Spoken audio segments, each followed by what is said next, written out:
Okay mister ಸಿಂಹ, sir. ನಿಮ್ dialogue 1000 ಜನ police ಹುಡುಕ್ತವ್ರೆ but ಇಟ್ಕೊಳ್ಳೋರು ಯಾರು ನನ್ನ, ನಾನೇ ಅಣ್ಣ Don. Okay sir. Lights camera action take 1. 1000 ಜನ ಪೊಲೀಸ್ ಹುಡುಕ್ತವ್ರೆ ಬಟ್ ಇಟ್ಕೊಳ್ಳೋರು ಯಾರು ನಂದನ್ನ.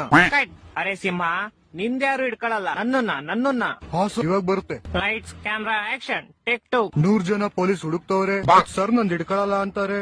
ಕಟ್. ಅಯ್ಯ ಲೌಡೆ, ಹಿಂದಿಲ್ ಯಾರು ಇಟ್ಕೊಳ್ಳಲ್ಲ, ಮತ್ತೆ ಅದು 1000 ಜನ ಪೊಲೀಸ್ ಹುಡುಕ್ತವ್ರೆ. ಸರ್ ಅವ್ರು ನಿಮ್ಮನ್ನ ಯಾಕೆ ಹುಡುಕ್ತವ್ರೆ? ಕ್ಷಣ ತೆರೆಯಕ್ಕೆ ನಿನ್ನ ಅಕ್ಕನ್ ಡೈಲಾಗ್ ಅದು. 1000 ಜನ ಪೊಲೀಸ್ ಹುಡುಕ್ತವ್ರೆ, ಇಟ್ಕೊಳ್ಳೋರು ಯಾರು ನನ್ನ, ನಾನೇ ಅಣ್ಣ ಡಾನ್. ಹೂಡೋನ್ ಇವಾಗ ಬರುತ್ತೆ. Lights camera action take 5. 1000 ಜನ ಪೊಲೀಸ್ ಹುಡುಕ್ತವ್ರೆ ಬಟ್ ಇಟ್ಕೊಳ್ಳೋರು ಯಾರು ನನ್ನ, ವಾ, ನಮ್ ಸರ್ ಅಣ್ಣ ಡಾನ್. ನಾನ್ ಡಾನ್ ಅಲ್ಲ, ನೀ ಬೋಳಿ ಮಗ, ನೀ ದೊಡ್ಡ ಬೋಳಿ ಮಗ. ಕೆಲಸ ಮಾಡು, ಬೇರೆ ಡೈಲಾಗ್ ತಗೋ ನೀನು. Okay sir. ನಾನೇ ನಂಬರ್ 1, ನಾನೇ ಅಣ್ಣ ಡಾನ್. ಸರ್ ಮತ್ತೆ ಇವಾಗ ಹೇಳಿರಿ ನೀವು ಡಾನ್ ಅಲ್ಲ ಅಂತ. ನಿನ್ನ ಅಕ್ಕನ್ ಡೈಲಾಗ್ ಕಣ ಇದು. ಬೋಳಿ ಮಗನ್ ಯಾರ ಕರ್ಕೊಂಡ್ ಬಂದಿದ್ದು? ಸರ್ ನಮ್ ಬಜೆಟ್ ಇವನೇ ಬರೋದು. ಶಾಟ, ನಂಗ್ ಫಿಲಮ್